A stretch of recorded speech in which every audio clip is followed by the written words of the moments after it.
புதிய பூமி நண்பர்களே வணக்கம். நான் ராஜ்பாபு. இனி நான் பாபு காணொலி ஒரு உதாரணத்துக்காக ஒரு வார்த்தையை சொல்லுவாங்க இல்லைங்களா, நீ இலையிடுனா நீ ஏன்பா தலையன்ற. கிட்டத்தட்ட அதே உதாரணம். அந்த உதாரணம் தான் பாருங்க இந்த காணொலியோட ஒட்டுமொத்தமான கான்செப்ட். எதை குறித்து தெரியுங்களா அந்த கான்செப்ட்? எதை குறித்துன்றதை விட யாரை குறித்து தெரியுங்களா, அதைத்தான் பாருங்க இந்த காணொலிக்குள்ள ஒட்டுமொத்தமா பார்க்க போறோம்.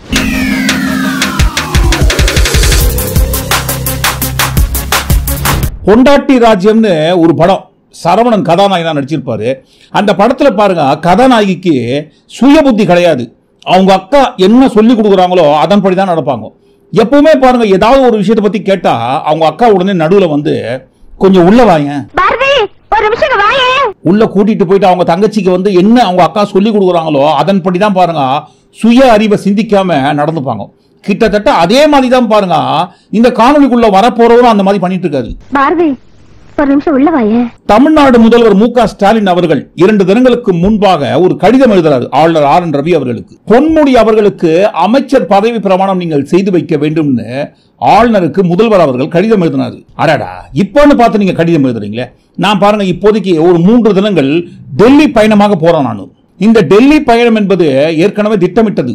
அதனால பாருங்க, திட்டமிட்டபடி நான் போயிட்டு வந்துடுறேன்னு சொல்லி போனாரு.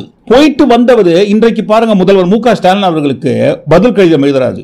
என்னால பாருங்க பொன்முடிக்கு பதவி பிரமாணம் செய்து வைக்க முடியாது. அதற்கு காரணம் அவர் குற்றவாளி அல்ல என்று தீர்ப்பு கொடுக்கல உச்சநீதிமன்றம். அவருக்கு வழங்கப்பட்டிருக்கும் தண்டனையை தற்சமயம் நிறுத்தி வச்சிருக்காங்க. அதனால பாருங்க குற்றவாளியின் தீர்ப்பு இல்ல, என்னால பாருங்க பதவி பிரமாணம் செய்து வைக்க இயலாது. இந்த பதவி பிரமாணம் என்னால் செய்து வைக்க இயலாது அப்படின்ற ஒரு வார்த்தையை 2 தினங்களுக்கு முன்பாக கடிதம் எழுதின அந்த சமயத்திலே சொல்லிக்கலாமே. ஏன் 2 தினங்கள் நல்ல அழகா டைம் எடுத்துட்டு இன்றைக்கு சொல்லணும்? இந்த இடத்துல தான் இந்த செல்ஃப் சென்ஸ், சுய அறிவை குறித்து ஒரு கேரக்டர் சொல்லியிருந்தோம் இல்லைங்களா. அதே மாதிரிதான் சிஎம் லெட்டர் எழுதிருக்காரா பொன்முடிக்கு பதவி பிரமாணம் செய்து வைக்க சொல்லி. ஆமா, ஒரு நிமிஷம் டெல்லி வரைக்கும் வந்துட்டு போறீங்களாப்பா? போயிட்டே வந்துட்டாரு. போயிட்டு வந்துட்டு கடிதம் எழுதுறாரு இதை போல, என்னால பதவி பிரமாணம் செய்து வைக்க இயலாது. இப்ப இந்த இடத்துல ரவி அவர்கள் சொல்வது, பொன்முடி குற்றவாளி அல்லன்னு தீர்ப்பு சொல்லல, தண்டனை நிறுத்தி வச்சிருக்காங்க அப்படின்னு சொல்லும் போது, இப்ப அதே மாதிரி ஏதாவது ஒரு தீர்ப்புல அவருக்கு பதவி பிரமாணம் யாரும் செஞ்சு வைக்காதீங்கப்பா, இப்போதைக்கு பாருங்க நாங்க தண்டனை தான் நிறுத்தி வச்சிருக்கோம், அவர் குற்றவாளி அல்லன்னு சொல்லல, பின்னாடி அவர் குற்றவாளின்னு சொல்றதுக்கு வாய்ப்பு இருக்கு. அதனால பாருங்க அவருக்கு மீண்டும் அமைச்சர் பதவி கொடுத்து பதவி பிரமாணம் ஆளுநர் அவர்கள் செய்து வைக்க கூடாது அப்படின்னு ஒரு டைரக்ஷனை அந்த தீர்ப்புல நீதிமன்றம் எங்கேயாவது கொடுத்திருக்காங்களா, எழுதியிருக்காங்களா, சொல்லியிருக்காங்களா? இல்லைங்களே. அதே போல அந்த தீர்ப்புல எங்கேயுமே வந்து ஆளுநருக்கு டைரக்ஷன் கொடுத்த மாதிரி எந்த ஒரு பேரால இல்லைங்களே. அவருக்கு மந்திரி பதவி யாரும் கொடுக்காதீங்க, கொடுத்தாலும் வந்து நீங்க பதவி பிரமாணம் செஞ்சு வைக்காதீங்க, அடம் புடிங்க அப்படின்னு சொல்லி. அப்படி இருக்கும்போது தனியாக தாமாக இதை போல ஒரு ஓன் டிசிஷன் எடுக்க வேண்டிய அவசியம் நாங்க எடுக்க வேண்டிய காரணம் இருக்கு, அரசியல் ரீதியான காரணம். முக்கியமா பாருங்க, தேர்தல் வருகின்ற சமயத்துல தேர்தல் ரீதியான அவசியம் இருக்கு உங்களுக்கு. திமுக மீது எப்பவுமே ஊழல் சொல்லியிருந்தாங்க தவிர, பேசினாங்க தவிர, ஊழல் சம்பந்தமாக ஏதாவது ஒண்ணு நிரூபிச்சு திமுக உள்ள இருக்கிற யாராவது ஒருத்தர் இது வரைக்கும் தண்டனை பெற்றிருக்கிறார்களா அப்படின்னு கேட்டுனே இருந்தாங்க. இப்ப பாருங்க, ஏற்கனவே வந்து செந்தில் பாலாஜி உள்ள இருக்காரு. 2வது பாருங்க, பொன்முடி தண்டனை பெற்று பதவி இழந்து உட்கார்ந்து இருக்காரு. இது புதுசு, ரொம்ப புதுசு. யார் சொல்றதுங்க? யார் இதை போல வார்த்தைலாம் சொல்லுவாங்க? ஊருக்குள்ள ஒரு கட்சி இருக்கு இல்லீங்களா, பர்டிகுலர்லி பிஜேபி. அந்த கட்சி அன்கோ மோடி அவர்களில் இருந்து இந்த கட்சியோட மாநில தலைவரான தக்குரி மலை வரைக்கும் திமுகவினருக்கு இது ரொம்ப புதுசு. சொல்லினே இருப்பாங்க திமுக ஊழல் ஊழல் ஊழல் பண்றாங்க, சும்மா சொல்லியிருந்தாங்க. இது வரைக்கும் ஏதாவது ஒரு வழக்குல வந்து திமுக கட்சியை சேர்ந்த எம்எல்ஏவோ அமைச்சர்களோ யாராவது தண்டனை பெற்றிருக்கிறாங்களா கேட்டுனே இருந்தாங்க. இப்ப பாத்தீங்களா, புதுசு இது திமுகவுக்கு. நாங்க வந்து 2 அமைச்சரை இது வரைக்கும் நாங்க உள்ள தள்ளியிருக்கோம். இது முடிவெல்லாம் ஆரம்பம். செந்தில் பாலாஜியை தொடர்ந்து பொன்முடியை தொடர்ந்து ஏகப்பட்ட விக்கெட்டுகள் இன்னும் திமுகவினர் இழப்பதற்கு தயாராக இருக்கிறாங்க. ஏகப்பட்ட விக்கெட்டுகள் லிஸ்ட் எங்க கிட்ட இருக்குன்ட்டு பெருமையா சுத்திந்தாங்க. வேகமாக ஒரு விக்கெட்டா போகுது, 2 விக்கெட் டவுன். உங்களுக்கு தெரியும் 10 விக்கெட் போயிட்டா டீம் தோத்துடுச்சு நடத்தும். நமக்கு என்ன 8 விக்கெட் வேணும். இப்ப பாருங்க, அவங்க சேர்த்து வச்ச அந்த பெருமை வந்து சின்ன பின்னமாகி செதறி தெரிக்கிற வகையில தீர்ப்பு வந்திருக்கு இல்லீங்களா. திமுகவை சேர்ந்த 2 அமைச்சர்களுக்கு நாங்க தான் முதல் முறையாக புதுசா தண்டனை வாங்கி கொடுத்திருக்கோம்னு சொன்ன அந்த ஒரு வழக்கு, செந்தில் பாலாஜி அவர்கள் சம்பந்தமான வழக்கு, அதிமுக அவர் அமைச்சராக இருக்கும் போது பணம் சம்பந்தமான மோசடி வழக்கு. பொன்முடி அவர்கள் மீது வந்த வழக்கானது 2006ஆம் ஆண்டில் அவர் அமைச்சராக இருந்த சமயத்தில் வருமானத்திற்கு அதிகமாக சொத்து சேர்க்கப்பட்டதாக தொடரப்பட்ட வழக்கு. இந்த வழக்கோட மொத்த தொகையே அதாவது வருமானத்துக்கு அதிகமாக சொத்து சேர்த்ததாக தொடரப்பட்ட இந்த வழக்கோட மொத்த அமௌண்ட்டை மட்டும் நம்ம சொன்னோம்னு வச்சுக்கோங்க, ஐயோ என்னப்பா இது இவ்வளவு பெரிய தொகையான்னு கேட்பாங்க. ஏன்னா அவ்வளவு பெரிய தொகை 1,36,00,000 1,36,00,000. இதுதான் பாருங்க வருமானத்துக்கு அதிகமாக 2006ஆம் ஆண்டில் அமைச்சராக இருக்கும்போது சொத்து சேர்த்ததாக சொல்லி தொடரப்பட்ட வழக்கில் 3 ஆண்டுகள் சிறை. பொன்முடி அவர்களுக்கும் அவரது மனைவி இருவருக்கும் பாருங்க 3 ஆண்டுகள் சிறை, தலா 50 லட்சம் அபராதம்.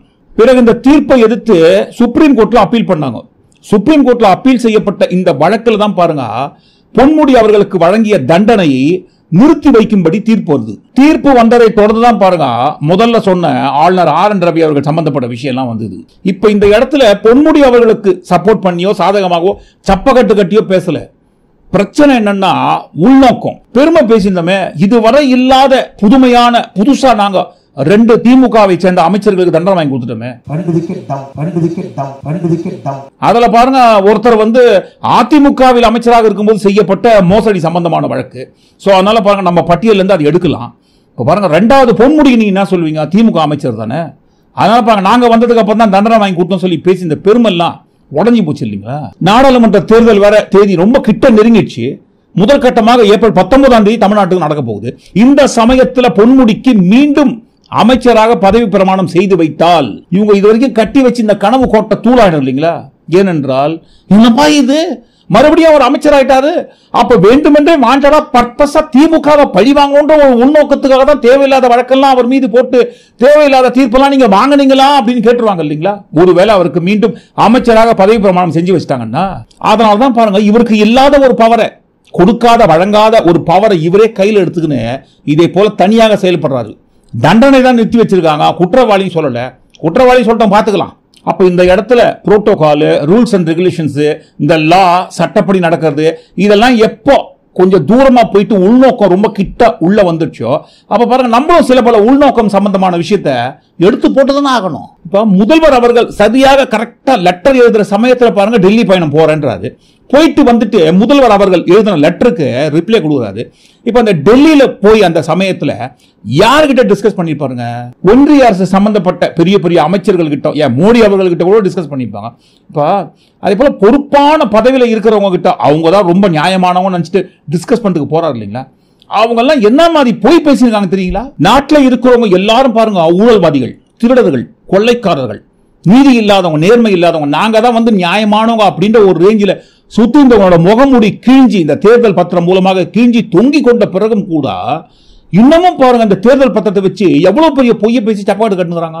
உள்துறை அமைச்சர் அமித்ஷா அவர்கள் ஒரு கான்க்ளேவ்ல கலந்து கொண்டு பேசும்போது இந்த தேர்தல் பத்திரத்தை குறித்து கேட்கப்பட்ட கேள்விக்கு ஒரு பதில சொன்னார் பாருங்க. इलेक्टोरल बॉन्ड आने के पहले किस तरह से चंदा आता था, तो कैसे आता था। भारतीय जनता पार्टी को अप्रोक्सीमेटली 6,000 करोड़ के बॉन्ड मिले हैं, 6,000 करोड़ के बॉन्ड मिले हैं। टोटल बॉन्ड 20,000 करोड़ के, तो 14,000 करोड़ के बॉन्ड कहां गए। 303 सांसद है, हमें 6,000 करोड़ के बॉन्ड मिले हैं और 242 सांसद जिन पार्टियों का है इसको 14,000 करोड़ के बॉन्ड, इसको 14,000 करोड़ के बॉन्ड, इसको 14,000 करोड़ के बॉन्ड निकले। क्या शोर शराबा कर रहे हो भाई। 303 எம்பிக்களை கொண்ட எங்க கட்சியே 6,000 கோடி தான் தேர்தல் பத்திரம் மூலமாக நிதி வாங்கியிருக்கோம். ஆனா பாருங்க வெறும் 242 எம்பிக்கள் கொண்ட ஒட்டுமொத்தமான கட்சிகள் எல்லாரும் சேர்ந்து 14,000 கோடி நிதி வாங்கியிருக்காங்க. 2019 இருந்து 2024 வரைக்கும் பாருங்க இந்த தேர்தல் பத்திரம் மூலமாக கலெக்ட் ஆன ஒட்டுமொத்தமான நிதியே 12,516 கோடி தான் சொல்லி SBI வங்கி ஸ்டேட்மெண்ட் கொடுத்திருக்காங்க. ஆனா பாருங்க அமித்ஷா அவர்களுக்கு மட்டும் எப்படி இவர் கட்சி 6,000 கோடி, மற்ற கட்சிகள்லாம் மொத்தமா சேர்ந்து 14,000 கோடி, மொத்தமா 20,000 கோடி வந்ததுங்க. टोटल बॉन्ड 20,000 करोड़ के, टोटल बॉन्ड 20,000 करोड़ के, 12,516 கோடி எப்படி இவருக்கு மட்டும் 20,000 கோடியா குட்டி போடுச்சு. टोटल बॉन्ड 20,000 करोड़ के, टोटल बॉन्ड 20,000 करोड़ के. அப்ப 303 எம்பியை வச்சிருக்கிற நாங்க 6,000 கோடி வாங்கியிருக்கோம், 242 எம்பியை வச்சிருக்கிற கட்சிகள்லாம் 14,000 கோடி வாங்கியிருக்காங்கன்னு சொல்லும் போது அப்போ எந்த அளவுக்கு எம்பி வச்சிருக்காங்களோ அந்த அளவுக்கு நிதி வாங்குறது தப்பு இல்லைன்னு சொல்றாரா. முதல்ல பாருங்க மோடி அவர்கள் கட்சி வாங்கின தொகையானது வெறும் 6,000 கோடி மட்டும் கிடையாதான். தோண்ட தோண்ட தோண்ட தோண்ட கணக்கு வர மாதிரி முதல்ல பாருங்க 6,000 கோடி நாங்க இல்லங்க 7,000 கோடியே இல்லங்க நாங்க இப்ப ஃபைனலா கணக்கு பார்த்து சொல்லிட்டோம் ஒரு 8,250 கோடிக்கு மேல வாங்கியிருக்காங்க. மொத்தம் கலெக்ட் ஆன 12,516 கோடியில வந்து பெரும்பாலான அமௌண்ட்டை வந்து இவங்க கட்சி தான் தேர்த்திருக்காங்க. ஆனா பாருங்க நாங்க வெறும் 6,000 கோடி தான் வாங்கணும், 303 எம்பி வச்சுருக்கிறோம். ஆனா மற்ற கட்சிகள்லாம் 242 எம்பி தான் வச்சிருக்காங்க.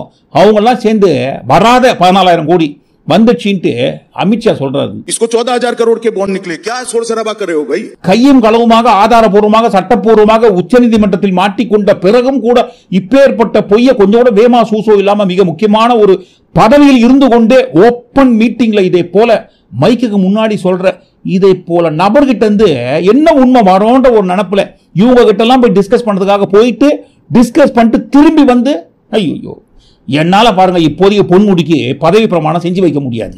பொய்ய தவிர எங்க வாழ்க்கையில நாங்க உண்மையே பேச மாட்டோம் அப்படின்ற ஒரு வகையில பொய்யினாலேயே கட்டமைத்து வைத்துக் கொண்டு உட்கார்ந்து இருக்கிற இதே போல நபர்கள் கிட்ட இருந்து வேற என்னங்க எதிர்பார்க்க முடியும்? பொய்யை தான் எதிர்பார்க்க முடியும். சரி, ஒரு ஓரமா பொய்யினால கட்டமைச்சு உண்டுன்னு போட்டோம். இப்ப பாருங்க இந்த உள்நோக்கம் இருக்க அதிகமாகி ஃபர்ஸ்ட் லெவல்ல இருந்து செகண்ட் லெவல்ல யோசிக்க தோணுது. சண்டிகர் மேயர் தேர்தல்ல பகிரங்கமாகவே முறைகேடு செய்த பிரிசைடிங் ஆபீசர் மீது தொடரப்பட்ட வழக்கில் வந்த தீர்ப்பு ஒண்ணு, சட்டத்துக்கு விரோதமான ஒரு சட்டத்தை இயற்றி கொண்டு வரப்பட்ட இந்த தேர்தல் பத்திரம் சம்பந்தமான தீர்ப்பு வந்த 2 நமக்கு சாதகமாக தான் தீர்ப்பு வரும் அப்படின்ற ஒரு நினைப்போட இருந்தவங்க எல்லாருக்கும் பாருங்க ஒட்டுமொத்தமா அதிர்ச்சி ஆகிற வகையில இவங்களுக்கு எதிராக இந்த தீர்ப்பு வந்ததை தொடர்ந்து ஒரு பிரதமர் பாருங்க ஓப்பன் மேடையில सुप्रीम कोर्ट कमेंट பண்ணி சொன்னாரு இந்த सुदामा कृष्णन கதையை ஒப்பிட்டு कि अगर आज के युग में सुदामा श्री कृष्ण को एक पोटली में चावल देते, वीडियो निकल आती, सुप्रीम कोर्ट में पीआई हो जाती और जजमेंट आता कि भगवान कृष्ण को भ्रष्टाचार में कुछ दिया गया और भगवान कृष्ण भ्रष्टाचार कर रहे थे, ये इस व्यक्त में हम जुगर रहे और इसे अच्छा है कि आपने भावना प्रकट की और कुछ दिया नहीं. அதாவது இப்ப இருக்கிற காலகட்டத்தில் ஒருவேளை கிருஷ்ணன் வந்து சுதாமா கிட்ட இருந்து அரிசி வாங்கிட்டாருன்னா அதை வீடியோ எடுத்து ஐயோ சுதாமா கிட்ட இருந்து கிருஷ்ணன் வந்து லஞ்சம் வாங்கிட்டாருப்பா, அதனால பாருங்க அவர் மீது வழக்கு போடுவோம்னு சொல்லி சுப்ரீம் கோர்ட்ல கேஸ் போட்டு கிருஷ்ணனுக்கு எதிராக லஞ்சம் வாங்கிட்டாரு அப்படின்ற ஒரு வழக்குல கிருஷ்ணனுக்கு எதிராகவோ தீர்ப்பு வாங்குவதற்கு வாய்ப்பு இருக்குன்னு சொல்லி பிரதமர் சுப்ரீம் கோர்ட்டை கமெண்ட் பண்ணாரு. அப்ப ஏதோ ஒரு உள்நோக்கத்தோட வழங்கப்பட்ட தீர்ப்புன்ற ஒரு வகையில் தான் பாருங்க சுப்ரீம் கோர்ட்டை கமெண்ட் பண்ணி இதே போல ஒரு ஸ்டோரியை ஒப்பிட்டு சொன்னாரு. அப்ப பாருங்க இவர்களுக்கு எதிராக வழங்குற தீர்ப்பெல்லாம் ஏதோ ஒரு உள்நோக்கம் இருக்குன்னு சொன்னா அப்ப இவர்களுக்கு சாதகமாக வருகிற தீர்ப்பு அதுலயும் உள்நோக்கம் இருக்கும் இல்லைங்களா? மோடி அவர்கள் சுப்ரீம் கோர்ட்டை கமெண்ட் பண்ண மாதிரி தான் இந்த பொன்முடி சம்பந்தப்பட்ட வழக்கோட தீர்ப்பு வந்த சமயத்துல இந்த கட்சியோட மாநில தலைவரான தற்கொலை மலை ஒரு விஷயம் சொல்லியிருந்தாரு. திமுகவினுடைய ஆரம்ப காலத்திலிருந்து இருக்கக்கூடிய ஒரு மூத்த அமைச்சர், அதுவும் முக்கியமான துறை பொறுப்பில் இருக்கக்கூடிய அமைச்சரை வந்து இன்னைக்கு கன்விக்ட் பண்ணிருக்காங்க. அது எப்படி கன்விக்ட் பண்ணாங்கிறது தமிழ்நாடு மக்களே பாக்குறாங்க. இவங்க வந்து லோயர் ஜுடிஷியரியை மேனிபுலேட் பண்ண முயற்சித்து அது ஒரு பெரிய பிரச்சனையாக வெடிச்சு திரும்ப உயர்நீதிமன்றத்தில் அதை ரிவ்யூ பண்ணி அது உச்சநீதிமன்றத்திற்கு போய் தலைமை நீதிபதி பெஞ்சுக்கு மறுபடியும் ரிவ்யூக்கு போய் திரும்ப அது வந்து உயர்நீதிமன்றத்தினுடைய பெஞ்சுக்கு வந்து எனக்கு தண்டனை கிடைச்சிருக்கு. அந்த அளவுக்கு இந்திய அளவிலே பேசப்பட்ட ஒரு வழக்கு. இவங்க புரிஞ்சுக்கணும் எந்த அளவுக்கு லோவர் ஜுடிஷியரியை மேனிபுலேட் பண்ண முயற்சி பண்ணாங்க. அதாவது நான் கோர்வையா சொல்ல முடியும் சார், குறிப்பா இந்த கேஸை பொறுத்த வரைக்கும் அது ஒரு மாவட்டத்தினுடைய லோவர் கோர்ட்ல இருந்து இன்னொரு மாவட்டத்துக்கு மாத்துறாங்க. அவ்வளவு பேஜஸ் ஆஃப் ரிவ்யூவிங் மெட்டீரியல்ல 4 நாள்ல ரிவ்யூ பண்றாங்க. ஜட்ஜ் வந்து 2 நாளைக்கு முன்னாடி ரிட்டையர் ஆகிறதுக்கு 2 நாளைக்கு முன்னாடி தீர்ப்பு கொடுக்க. ஸ்டேட் கவர்மெண்ட் நினைச்சாலே நீதிமன்றங்களை மேனிபுலேட் பண்ண முடியும்னு சொன்னா அப்ப ஸ்டேட் கவர்மெண்ட்டுக்கு மேல இருக்கிற சென்ட்ரல் கவர்மெண்ட்ல இருக்கவங்க நினைச்சா கூட எந்த நீதிமன்றங்களை வேண்டுமானால் நமக்கு தேவையான வகையில மேனிபுலேட் பண்ண முடியும் இல்லையான்னு நினைப்பாங்க இல்லைங்களா? ஒரு ஸ்டேட்டை நம்ம கால் ஊன்றுவதற்கு நமது சித்தாந்தங்களுக்கு எதிரான சித்தாந்தங்களை கொண்ட எந்த கட்சி ரொம்ப வலுவாக கட்டமைப்போடு இருக்குதோ அவங்கள ஜனநாயக ரீதியாகவோ அல்லது தேர்தல் ரீதியாகவோ மக்களோட சக்தி ரீதியாகவோ எங்களால எதிர்கொள்ள முடியாத பட்சத்துல குறுக்கு வழியில போய் அவங்களுக்கு கெட்ட பெயரை ஏற்படுத்தும் நோக்கத்தோட வேற வழியில நாங்க மேனிபுலேட் பண்ணி செய்ய ஆரம்பிச்சா எங்களுக்கு எதிராக இருக்கிற கட்சியை சேர்ந்த யாராவது ஒருத்தர் மீது வழக்கு போட்டு அப்படி நாங்க போடுற வழக்கு எங்களுக்கு தேவையான தீர்ப்பு வரும் வகையான கோர்ட்டுக்கு வர மாதிரி அந்த வழக்கை கொண்டு வந்து அப்படி கொண்டு வர வழக்கை எங்களுக்கு தேவையான நீதிபதி விசாரிக்கும் வகையான ஒரு நீதிபதியை விசாரிக்க வச்சு விசாரிக்கிற அந்த வழக்கு தப்பே இல்லைனாலும் தப்பு ஏதாவது இருக்கிற மாதிரி நாங்களே ஏதாவது கிரியேட் பண்ற அந்த தப்புக்கு நாங்க ஏதாவது எங்களுக்கு தேவையான தீர்ப்பை வழங்கி அந்த தீர்ப்பின் மூலமாக எங்களுக்கு எதிராக இருக்கிறவங்கள பதவியை நாங்க புடுங்கி வீட்டுல உட்கார வச்சா நம்ம போயப்பே அதுதானப்பா. அதுக்காக பாருங்க இவங்களுக்கு தேவைப்படும் வகையான விஷயங்களை இவங்க இஷ்டத்துக்கு வளர்ச்சி ஏன் இவங்க மேனிபுலேட் பண்ணிருக்க கூடாது அப்படின்ட்டு இந்த சமயத்தில் நினைப்பாங்க இல்லைங்களா? ஒருவேளை மீண்டும் பொன்முடி அவர்களுக்கு மீண்டும் அமைச்சராக பதவி பிரமாணம் செய்து வைத்து விட்டால் இது எல்லாமே பாருங்க ஒட்டுமொத்தமா மோடி அண்ட் கோ கட்சி செஞ்ச வேலைதான்ப்பா அப்படின்ற ஒரு உண்மை மக்களுக்கு வெட்ட வெளிச்சமாயிடும் இல்லைங்களா? எல்லாமே ஏதோ ஒரு விதமான உள்நோக்கத்தோட வழங்கப்பட்ட தீர்ப்புன்னு மோடி அவர்கள் சொல்லும் போது, அப்ப பாருங்க இவங்களுக்கு வேண்டிய தீர்ப்பு வருதுன்னு சொல்லும் போது, அப்ப அதை போல தீர்ப்புகளிலும் ஏதோ ஒரு வித உள்நோக்கம் தானே இருக்கும். உதாரணம் பாருங்க, நிறைய இருக்கு. சமீபத்தில் பாருங்க, சில தினங்களுக்குள்ள ஒரே ஒரு நீதிபதி பாருங்க வழங்கப்பட்ட 3 தீர்ப்புகள். என்னங்க, மோடி அவர்கள் ரோட் ஷோ நடத்துறதுக்கு நாடு முழுக்க அனுமதி கொடுக்குறாங்க, தமிழ்நாட்டில் மட்டும் ஏன் அனுமதி கொடுக்க மாட்டீங்க? அதெல்லாம் ஒன்றும் தப்பு கிடையாது, தாராளமா அனுமதி கொடுங்க. கோவையில் மோடி அவர்கள் ரோட் ஷோ தாராளமாக நடத்தலாம். தீர்ப்பு வருது. தீர்ப்பு கொடுக்கிறது யாருங்க? உயர் நீதிமன்ற தனி நீதிபதியான ஆனந்த் வெங்கடேஷ் அவர்கள். குழந்தைகளின் ஆபாச படங்களை பதிவிறக்கம் செய்து பார்த்தது சம்பந்தமாக சென்னை அம்பத்தூரை சேர்ந்த ஒரு இளைஞர் மீது வழக்கு போடுறாங்க. அந்த வழக்கு ஒரு நீதிமன்றத்துக்கு வருது. அந்த வழக்கு சம்பந்தமாக தீர்ப்பு வருது பாருங்க. என்னப்பா அது, பதிவிறக்கம் செஞ்சு படம் பார்த்தீங்களா ஆபாச படங்களை? தப்பு கிடையாது, பதிவிறக்கம் செஞ்சு பார்க்கறது தப்பு கிடையாது, யாருக்காவது ஷேர் பண்ணாலும் தப்பு. அதனால பாருங்க, இந்த வழக்கு ஒன்றும் பெருசா இல்லை, போட்டோம் பிரச்சனை இல்லை. குழந்தைகளின் ஆபாச படங்களை பதிவிறக்கம் செய்து பார்க்கறதுலாம் தப்பு கிடையாதுங்க, அது அடுத்தவங்களுக்கு ஷேர் தான் பண்ணக்கூடாது, இதெல்லாம் ஒரு பெரிய குற்றம்லாம் இல்லை அப்படின்ற ஒரு தீர்ப்பை கொடுத்தது யாருங்க? அதே பாருங்க, சென்னை உயர் நீதிமன்ற தனி நீதிபதியான திரு ஆனந்த் வெங்கடேஷ் அவர்கள் தான். ஒரு பெண் பத்திரிகையாளர் ஒருவரோட கண்ணத்தை பாருங்க, ஒரு ஆளுநர் வந்து தட்டிடுறாரு பொது வெளியில. அது பெரிய பிரச்சனையாக வெடிச்சு அந்த பெண் பத்திரிகையாளர் கண்ணத்தை அந்த ஆளுநர் தொட்டதற்காக அந்த ஆளுநர் தான் பாருங்க அவரோட கையை வந்து நல்ல ஃபினாயிலோ டெட்டாயிலோ ஊத்தி வாஷ் பண்ணணும். ஏனென்றால் மீடியாவில் இருக்கிற பெண்கள் எல்லாருமே பாருங்க ரொம்ப கேவலமானவங்க. அவங்க எல்லாருமே பாருங்க பதவி உயர்வுக்காக, மீடியாக்குள்ள இருக்கிற பெண்கள் பதவி உயர்வுக்காக அந்த மீடியாக்குள்ள இருக்கிற நிறைய பேர்களுக்கு அட்ஜஸ்ட் பண்ணி தான் பதவி உயர்வு வாங்குறாங்க. நாங்க கொஞ்சம் டீசெண்டா சொல்றோங்க, பட்டும் போடாம. படித்து பார்ப்பதற்கு அருவருக்கத்தக்க வகையான ஒரு பதிவை பாருங்க, மீடியாக்குள்ள இருக்கிற பெண்களை குறித்து ஒருத்தர் பதிவிடுறாரு சமூக வலைதளங்கள்ல. அதே போல பெண்களை குறித்து மீடியாக்குள்ள இருக்கிற அனைத்து பெண்களை குறித்து பதிவிட்ட நபர் வேற யாரும் கிடையாதுங்க, மில்க் சேகர் தான். இது சம்பந்தமாக அவர் மீது வழக்கு தொடரப்பட்டு ஒரு 4-5 வருஷம் பொறுத்து, எப்பங்க 2018ஆம் ஆண்டில் தொடரப்பட்ட வழக்கு ஒரு 4-5 வருஷம் பொறுத்து தீர்ப்பு வருது பாருங்க. இவ்வளவு மோசமான பெண்களை குறித்து இவ்வளவு மோசமான கருத்துக்களை சமூக வலைதளங்களில் பதிவிட்ட குற்றத்துக்காக 15,000 ரூபாய் அபராதம் மற்றும் 1 மாதம் சிறை தண்டனை. மில்க் சேகருக்கு எதிராக இதே போல ஒரு தீர்ப்பு வருது, 15,000 ரூபாய் அபராதம் 1 மாத சிறை தண்டனை சொல்லி. இந்த தீர்ப்பை எதிர்த்து அப்பீல் பண்றாரு. இந்த அப்பீல் வழக்கு பாருங்க ஒரு 3-4 தினங்களுக்கு முன்பாக கோர்ட்டுக்கு வருது. இந்த அப்பீல் சம்பந்தப்பட்ட வழக்குல தீர்ப்பு வருது பாருங்க. அப்படியா, 5,000 ரூபாய் ஃபைன் மட்டும் கட்டுங்க, அவருக்கு விதிக்கப்பட்ட இந்த 1 மாத சிறை தண்டனை வேண்டாம், நிறுத்தி வச்சிருங்க. இந்த அப்பீல் சம்பந்தப்பட்ட வழக்குல தீர்ப்பு வழங்கியது யாருங்க? அதே சென்னை உயர் நீதிமன்ற தனி நீதிபதியான ஆனந்த் வெங்கடேஷ் அவர்கள் தான். ஒரே நீதிபதி சில தினங்களுக்குள்ள பாருங்க 3 தீர்ப்பு. அப்ப பாருங்க 3 தீர்ப்பு ஒரே ஒரு நீதிபதி கொடுத்த இந்த எல்லா தீர்ப்புலையும் யாருக்கோ சாதகமா நடக்கணும் அப்படின்ற ஒரு உள்நோக்கத்துக்காகத்தான் இதே போல ஒரு தீர்ப்பெல்லாம் கொடுத்திருக்காரு இல்லைங்களா? நம்ம நாட்டு மக்களோட கடைசி நம்பிக்கையானது பாருங்க, ஜனநாயகத்தை காக்கக்கூடிய நம்பிக்கையானது கடைசி இடம் நீதிமன்றம். அப்படி இருக்கிற அந்த நீதிமன்றத்தில் வழங்குற தீர்ப்பே பாருங்க சமீபத்தில் நம்பிக்கைக்குரியதாக இருக்குமா அப்படின்னு யோசிக்கும் வகையில பண்ணிட்டாங்க. இப்போ மில்க் சேகருக்கு வழங்கப்பட்ட இந்த தீர்ப்புல யாருக்காவது கோவம் வந்து, என்னங்க 15,000 ரூபாய் ஃபைன் கட்டினா அப்ப போதுமா? அப்ப எந்த பெண்களை குறித்து யாரு வேண்டுமா தப்பா பேசிட்டு, ஆமாங்க தப்பா பேசிட்டாங்க 5,000 ரூபாய் வேணா ஃபைன் கட்டிடுறோம் அப்படின்னு சொல்லிட்டு ஃபைன் கட்டிட்டு எஸ்கேப் ஆயிடலாமான்னு கேட்பாங்க இல்லைங்களா? அப்ப பாருங்க, இந்த கட்சிக்கும் இந்த கட்சிக்குள்ள இருக்கிற நபர்களுக்கும் தேவைப்படுகின்ற தீர்ப்பு வரும் வகையான தீர்ப்பு வரத்துக்காக இவர்களுக்கு தேவையான நீதிமன்றங்களுக்கு அந்த வழக்கை கொண்டு வந்து இவர்களுக்கு தேவைப்படும் நீதிபதிகளை வைத்து தேவையான தீர்ப்பை வாங்கிக்கிறாங்க, மேனிபுலேட் பண்ணி வாங்கிக்கிறாங்கன்னு சொன்னா நல்லா இருக்குமா? ஆமா, நல்லா தான் இருக்கும். ஒரு ஸ்டேட் பார்ட்டி நினைச்சாலே நீதிமன்றங்களையும் நீதிபதிகளையும் மேனிபுலேட் பண்ண முடியும், அது சாத்தியம்னு சொன்னா அப்ப பாருங்க 17 மாநிலங்கள் ஆட்சியில் இருக்கிறாங்க, ஒன்றிய அரசுல ஆட்சி அதிகாரத்தில் இருக்கிறாங்க. இவங்க கிட்ட இருக்கிற ஒட்டுமொத்தமான பவரை கையில வச்சுட்டு இவங்களுக்கு வேண்டாதவர்களுக்கு எதிராக இவங்க ஏன் தீர்ப்பு வாங்கக்கூடாது மேனிபுலேட் பண்ணி அப்படின்னு நினைக்கிறதுல தப்பே இல்லை இல்லைங்களா? ஆமா, தப்பே கிடையாதுங்க. இவங்க ஏதோ ஒரு உள்நோக்கத்தோடு தான் இதே போல தீர்ப்பெல்லாம் இவங்களுக்கு தேவைப்படும் வகையில வாங்கியிருக்காங்க அப்படின்ற ஒரு விஷயம் உடஞ்சி போட போதோ அப்படின்ற ஒரு பயத்தின் காரணமாகத்தான். என்னால பாருங்க இப்போதைக்கு பொன்முடி அவர்களுக்கு அமைச்சராக மீண்டும் பதவி பிரமாணம் செய்து வைக்க இயலாது. இந்த இயலாதுன்னு சொல்லக்கூடிய அந்த ஒரு வார்த்தையை சொல்றதுக்கு அவருக்கு 3 தினங்கள் தேவைப்பட்டிருக்கு. எங்க போனோமோ அங்க போய் அவங்க சொல்ற விஷயத்தை அப்படியே காதுல வாங்குற விஷயத்தை இங்க வந்து எழுத்துக்கள் வடிவத்தில் கொட்டுறதுக்கு 3 தினங்கள் தேவைப்பட்டிருக்கு. அதனால பாருங்க மறுபடியும் ஞாபகப்படுத்தும் இந்த விஷயத்துல மேக்சிமம் இவங்களால எந்த அளவுக்கு ஆட்சி அதிகாரத்தை கையில் வைத்துக் கொண்டு எவ்வளவு தூரம் ஓட முடியுமோ, எவ்வளவு நேரம் ஆட முடியுமோ எவ்வளவு தூரம் போக முடியுமோ அவ்வளவு தூரம் தாராளமா போகட்டும். ஆனா பாருங்க, எல்லாத்துக்கும் ஆரம்பம்னு ஒன்று வரும்போது முடிவுன்னு ஒன்று இருக்கும் இல்லைங்களா? அந்த முடிவு தான் பாருங்க வரப்போகிற நாடாளுமன்றத்தோட தீர்ப்பு நாள். ஜூன் 4ஆம் தேதி நாடாளுமன்ற தேர்தல் மூலமாக நாட்டு மக்கள் வழங்க போற தீர்ப்பு நாள். அந்த தீர்ப்பு நாள் வரும்போது பாருங்க, இன்றைக்கு எந்த அளவுக்கு மேக்சிமம் ஆட்சி பதவி அதிகாரத்தை வைத்துக் கொண்டு ஆடுறாங்களோ அவங்க எல்லாருமே செதறி ஓடுற நேரமும் கூட.